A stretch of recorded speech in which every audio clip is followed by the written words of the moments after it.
So today, the Regen Farmers Mutual really had a big step in the right direction. It was with a friend of mine, actually. I've known him nearly 30 years. And what happened was about 2 years ago, he was asking me about environmental markets. And I was just starting up at that stage, what we were calling the Protected Habitat Farmers Mutual. And kindly, he agreed to step in as a farmer on the steering committee and has been the chair of that for a while.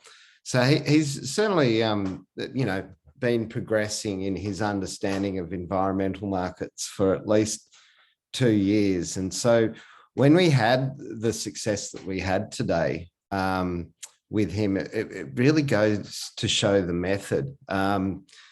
So what happened and why was it surprising and why was it good?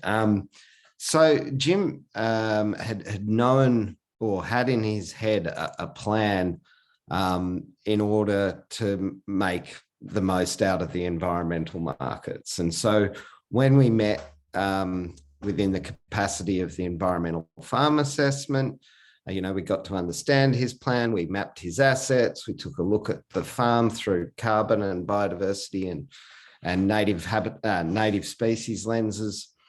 And at the end of that, we concluded that before we push go on any of the soil carbon project and the other things that he had in mind, we should at least do a part B examination of his sinks and emissions on his farm. And so he has an interesting operation. I won't go into it, but about 5,000 sheep, and we use the MLA calculator and the Cool Farm tool calculator to really understand basically his emissions. And it turned out that, we could work out that he's going to need about 1,300 CO2 tonnes equivalent, or 1,300 ACCUs per year, in order to make himself net zero. And if he produces more than that in a year, well, then he's got a surplus to trade. And then in looking at the landscape that he was in, it was clear that there's this eroded creek running right through the middle of his farm, and it wasn't suitable for soil carbon project, and that was what he was previously looking at. But it would be totally suitable for regenerative plantings and other interventions which would produce carbon through standing carbon, through planting trees, and provide a whole bunch of productivity benefits. So reduce erosion, provide habitat, slow down water during high rainfall events, all of those sorts of things, improve the hydration.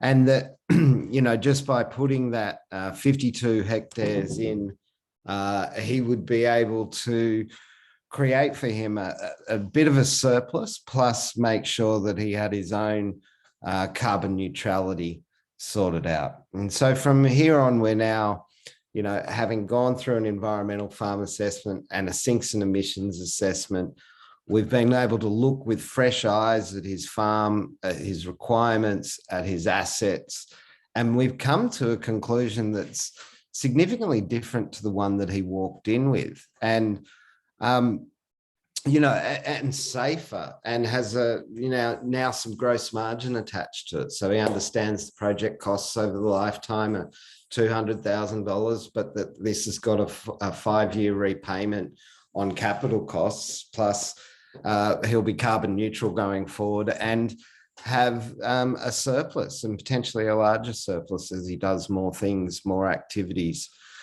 But this was really a case of balancing his production goals and the environmental market outcomes, and through landscape agronomy, actually creating greater on-farm security, greater production benefits, greater on-farm income, not creating succession plan issues, not creating lock-in to expensive carbon methodologies that may or may not leave you in the position of having unders and overs down the track. So ultimately, a very happy farmer member, a leading farmer because he's been on this journey with us. But, a real demonstration of the value in farmers and their landscape agronomists working together with these new markets and their existing in context information to come up with potentially plans that are far more sound economically and environmentally. And that's what we're trying to do. We're trying to produce regenerative farmers who get rewarded for the good stewardship that they do.